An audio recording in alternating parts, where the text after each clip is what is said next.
ngeen jëf mbokk yi gannaaw bu ñu sante yàlla sunu borom julli ci sang bu tedd bi Seydina Mohamed maa ngi leen di gërëm bu baax di leen massawu coono. Il est 14 heures te ñii ñu ngi fii depuis 9 heures ñii depuis 10 heures jërë ngeen jëf. Monsieur le gouverneur de la région de Thiès, Monsieur le maire de la ville de Thiès, mon frère Dr Babacar Diop, merci Monsieur le maire pour sa présence. Monsieur le maire de la commune de Thiès-Est, mon frère ami Ousmane Diagne, cher frère jërëjëf. Monsieur le directeur général de l'APROSI, merci. mën naa wax lu bëri ci yow mën naa la wax bëri ci kuréel bi nga bokk muy les commissaires aux enquêtes économiques te ñu nekk un corps de l'État, de la très haute administration, mais j'allais dire également de la très haute compétence. tey ngeen nekk dans tous les niveaux de la gestion de l'État. loolu lu muy wone mooy lu ñu mën def ci résultat ci ministère du commerce nous l'avons fait avec vous dans la discrétion. Vous avez aidé le Sénégal dans la discrétion. jërë ngeen jëf. Monsieur le Président Babacar Pascal Dione, mon frère et ami, mon parent sérère, Babacar Dioko Ndiaye, merci pour la présence. Monsieur le directeur Pape Doumbouya, jërëjëf sa teewaay te incha allah dinañ gën a yaatal waxtaan. Monsieur le Président Demba Fall Gueye, mon frère, mon ami, félicitations pour liggéey bi ngay def te li ci kanam raw la ay bët. Monsieur le Président Habib Kane, l'homme social, talibé Cheikh, jërëjëf Pape Habib, merci pour ta présence et pour ton message. Monsieur le Président Abdoulaye Dièye, mon ami, mon frère,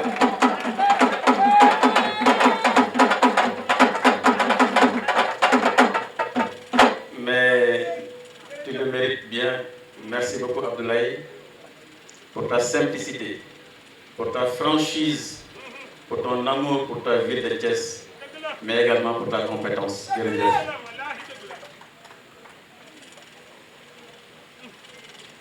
Chers amis, opérateurs économiques, mesdames et messieurs les invités, mesdames et messieurs les conseillers municipaux de la commune de Notto Diobass, mesdames et messieurs les conseillers de la ville de Thiès, mesdames et messieurs, chère population de Thiès. bëgguma fàtte kenn di gërëm bu baax a baax madame la présidente de l'association de la presse locale de Thiès, la brillante Khady Youm. Khady, merci beaucoup. Khady Dioko Ndiaye, félicitations.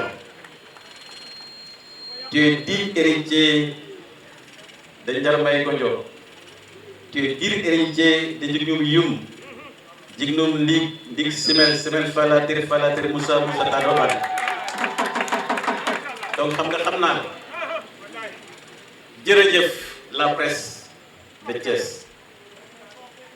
Me rendre hommage à la presse de Thiès, mais me rendre hommage à la presse du Sénégal pour votre courage, pour votre bravoure.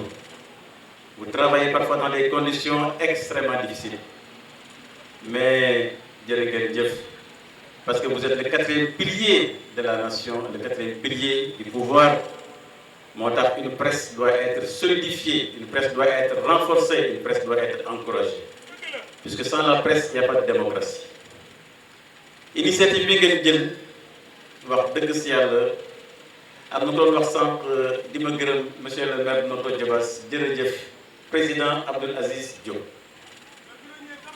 Monsieur le président Abdoul Aziz, je proposerai au conseil municipal du 18 prochain, parce qu'on a un conseil municipal le 18 février bii di ñëw, naa leen proposer te conseil yaa ngi nii ci biir mbooloo bi naa leen proposer la création d'un comité consultatif de suivi de Notto Diobass Smart City boo xam ne naa ko teg seen loxo yow ak Babacar Pascal Diop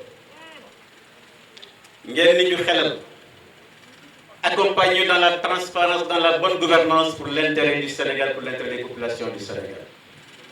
ndax li ngeen fi wax xam-xam la Inch'Allah, je vous enverrai cette décision parce que mën naa leen wax fii que naa ko proposé au conseil municipal, mais je peux vous dire là que le conseil municipal le votera à 100%.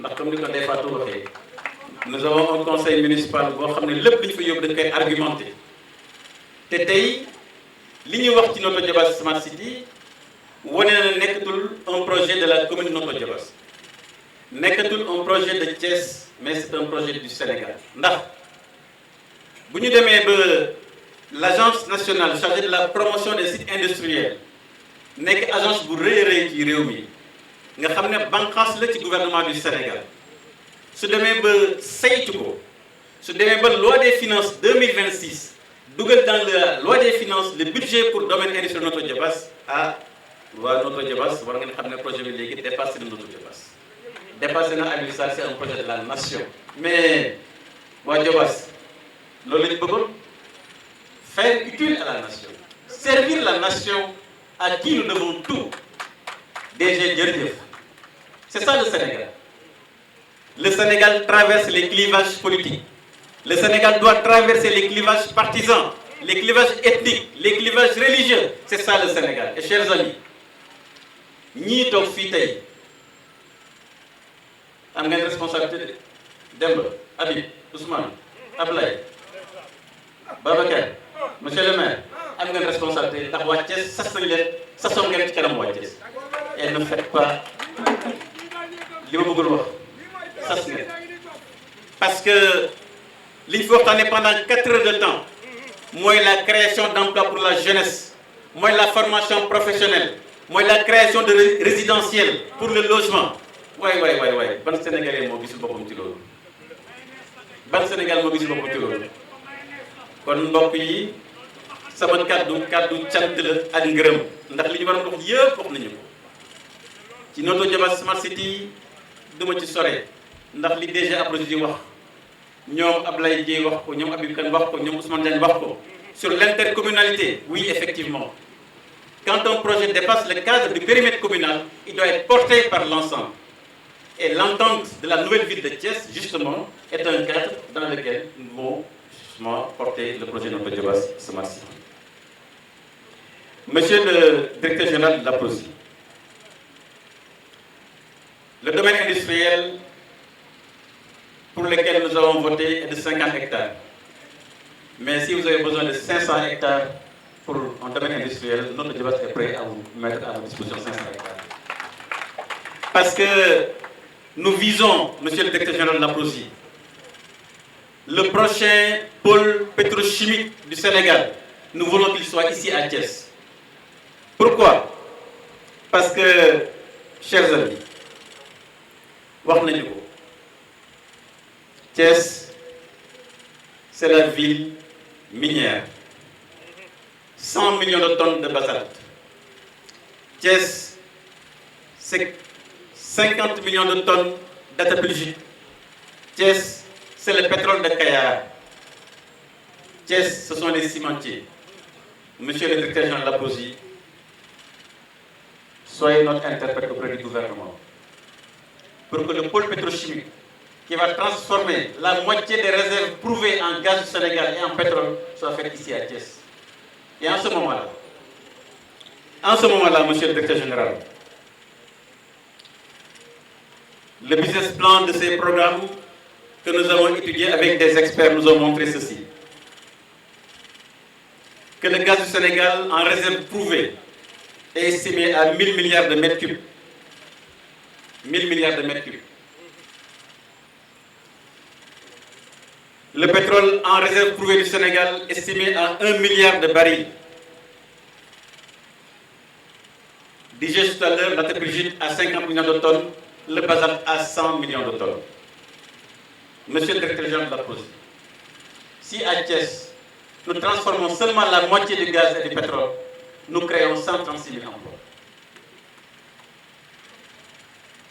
Donc, nous avons besoin aujourd'hui d'un partenariat entre l'État, les collectivités locales, la population et le secteur privé national et international pour créer ce pôle de la pétrochimie qui va créer des milliers d'emplois et qui va former des millions de jeunes thiessois, mais également sénégalais.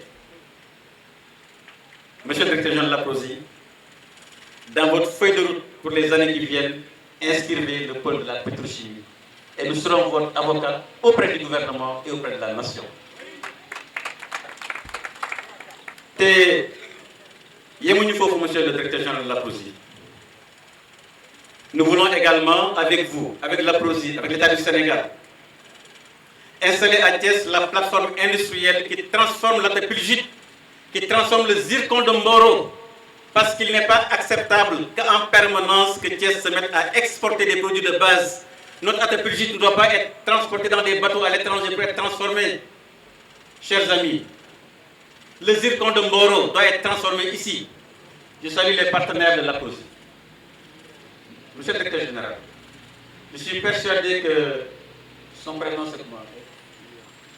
Julien, je suis persuadé que si nous vous demandons d'aller en Chine, en Turquie, je ne sais pas où, de nous amener une machine qui transforme la tépulgite à Thiès, vous en êtes capable? Oui ou non? Mais voilà, oui. Il faut dire oui ou non. Voilà, chers amis, l'enjeu. La génération des Abdoulaye Dièye, des Habib Kane, des Ousmane Diagne, des Babacar Pascal Ndione, cette génération-là, vous n'avez pas le choix de faire la même chose que faisaient les anciens. Vous avez le choix de faire, vous avez le devoir de faire un bond qualitatif à travers l'industrialisation de Thiès. Mbokk yi, lii su ngeen ko defee vous marquerez l'histoire. Vous laisserez des traces pour Thiès. Mais bu ñu ko defulee, on aura raté notre mission. Ablaye, on n'a pas le choix.